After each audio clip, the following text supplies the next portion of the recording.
Some real estate investing strategies will require more money and more work than others. And some strategies are admittedly riskier, which will only work for experienced investors. So the question is, how can you start investing in real estate as early as in your 20s? I'll share with you my strategies when I started in real estate. I'm Edric Magwan, and this is The Real Deal.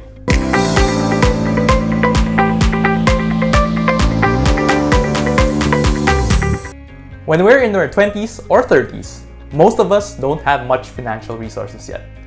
Most of us are still building our careers, which already consume a significant portion of our time. At baka isipin nyo, being young is a disadvantage when it comes to real estate investing. But the truth is, you have the biggest advantage of all: time. The earlier you invest, the bigger your gains. So how should a young, first-time investor like you with limited resources and experience invest in real estate? Your investing strategy should be one that allows you to maximize your time in the market and also allows the efficient use of your limited resources, both in terms of money and work. Given that you're just starting out, I suggest that you not just pursue a rewarding approach, but also a safer one. So how are you going to go about it? Let's dive in. First, let's start with the property type. For young, first-time investors, I generally suggest starting with a condo investment. Why would I suggest condos and not houses and not just residential lots? Condos are generally a lot more affordable versus houses and versus residential lots in the same area. Condos can be your entry-level investment at bite-sized prices in some of the best locations. When you invest in a condo, you can earn in two ways: capital appreciation and cash flow from rent, especially when you invest in and around major business districts. Whereas investing in a lot can only give you capital appreciation, but it can't generate income. Another advantage of a condo is that it will be a lot easier to manage compared to houses. As I've mentioned in my previous vlog, condos would have a maintenance team that can at least help you with minor repairs. This is perfect for investors with full-time jobs. Unlike houses, which may mean that you have to do all the repairs yourself or hire a professional to do it for you. So depending on your budget and your desired market, you can look for a studio or one-bedroom unit to cater to young professionals.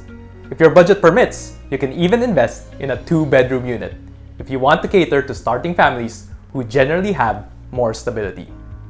Now that we've talked about the type of property, let's talk about how you can buy the property. Should you look into pre-selling properties from the developers, or what we call the primary market? Or should you look into resale properties from the owners, or what we call the secondary market? When you're looking to invest in your first property, I suggest that you start with pre-selling properties from reputable developers or the primary market, especially if you don't have a lot of capital, or should I say, millions in the bank. There are two main reasons for this. First is you are eliminating several inherent risks right away. You are talking to a big company who has a track record in the industry. You are not talking to the owner who you probably have never met. You are also minimizing possible unknown issues with the property. These issues could be legal issues that could come up later on, or they could be physical issues that are already existing with the property that you did not have the experience or know-how to detect during the viewing of the property. When buying pre-selling properties, you are using the planning and construction know-how of the reputable developers. Plus, they would also provide warranties. Before we move on, if you find this content helpful, hit the like button. The second reason why buying in the primary market is better for first-time investors is that the developers offer their properties at low payment terms. Most developers don't require you to pay a spot cash down payment. The down payment is paid over the pre-selling period, usually over 4 to 5 years for condos, which is longer compared to other types of properties. The cool thing about pre-selling properties is the moment you reserve your unit, any price increase or capital appreciation from there on is already yours. So imagine mo, habang nagbabayad ka ng down payment unti-unti, pataas na rin ng pataas ang value ng property mo. If you want to explore the pre-selling properties with high growth potential, schedule a free consultation with me or message me by the link in the description. On the other hand, when you buy in the resale or secondary market, you may find the properties are selling at discounted prices. But the resale deals usually entail a huge payment to the sellers. The cash down payment for some of the best deals require 40 to 50% of the selling price, which are usually in the millions. And even if you have millions, always ask yourself first if putting all your money into one property is the smartest choice for you, versus spreading your cash to buy another property that can give you more gains in the long run. As you already know, the developers offer generous payment terms, and there are in fact several options to choose from. Now, should you get the lightest payment term? Well, that has some great advantages. First, choosing a lighter payment term lowers your risk over the pre-selling period in case of any unforeseen financial distress. With a smaller monthly down payment, it will be easier to manage compared to a bigger one, while you get back to your normal financial situation. Second, you can increase your return on investment or ROI by minimizing your cash outlay. Remember that almost the same lang naman ang capital gain or profit mo, whether fully paid ka na or 50% or 20% pa lang ang nabayaran mo. What do I mean by this? So let's say you purchase a condo unit from the developer at a total price of $5 million. Let's show two scenarios for the different payment terms. In scenario A, you chose a higher payment term at the time of purchase. To date, you have paid the developer a total of $2 million. In scenario B, you chose a lower payment term and paid only $1 million to date. Then before turnover, you decide to sell it, or yung tinatawag nating CONDO PASALO or assumed balance, for $6.5 million. In both cases, you get $1.5 million in profit, but you paid less cash in scenario B, giving you a 150% ROI versus 75% in scenario A. What's more, in scenario B, with the lower payment term to the developer, you will only require the buyer to pay you a smaller cash payment for the same amount of profit. This means you can have a bigger pool of potential buyers as more people can afford to pay a smaller cash payment. How does this work exactly? Let's continue the earlier example. In scenario A, of the total purchase price of $5 million, you already paid the developer $2 million. So your buyer will assume the remaining balance of $3 million. The buyer will pay you cash of $3.5 million for the total selling price of $6.5 million.